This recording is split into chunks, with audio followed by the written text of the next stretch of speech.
इथे आपण साखरपुड्याची तयारी केलेली आहे। तर साखरपुड्यात नवरीला काय काय देतात ते सगळं साहित्य मी दाखवते।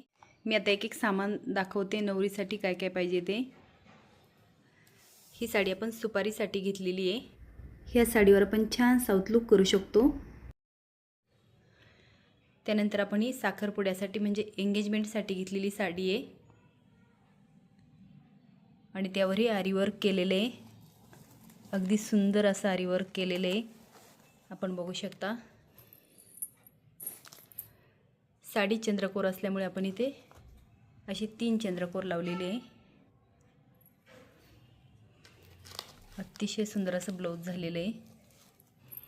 त्यावर असे छान भरीव पैंजण आपण घेतलेले आहे। केक कटिंगसाठी हा घागरा घेतलेला आहे। हे मुलीसाठी नेकलेस, त्यानंतर कानातले, रिंग ठेवण्यासाठी आपण हे रिंग प्लेटर बनवलेले आहे।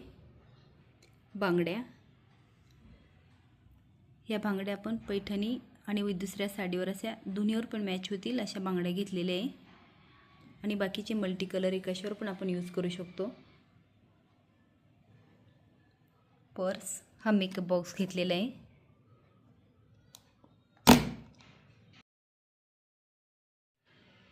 मेकअप बॉक्समध्ये आपण मेकअप करणारे प्रत्येक प्रोडक्ट ठेवलेला आहे। इथे आपण टिकले वगैरे ठेवलेले आहे। त्यानंतर ड्रायफ्रूट्स, चॉकलेटची बास्केट इथं आपण केलेली आहे। त्याची पॅकिंग कसा केली याचा व्हिडिओ पण मी अपलोड करणार आहे। त्यानंतर हे वेपर्सचे पॅकेट वगैरे,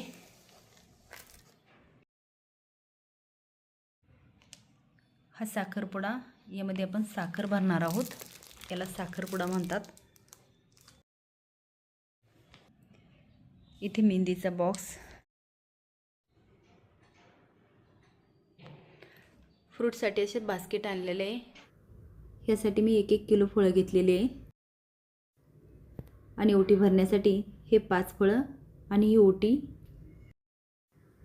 साखरपुडा म्हटलं की साखर आली, हे छोटे छोटे पॅकेट वाटण्यासाठी केलेले आहे। आता बघूया शिदा, हरभऱ्याची डाळ, गूळ, गव्हाचं पीठ, तांदूळ आणि साखर, हे झालं नवऱ्या मुलीसाठी। आता पुढे बघूया अजून काय काय लागतं।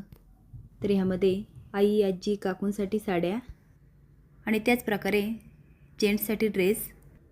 तुमच्याकडे अजून काही घेऊन जातात हे कमेंट बॉक्समध्ये नक्की सांगा। लाईक आणि सबस्क्राईब करा। धन्यवाद।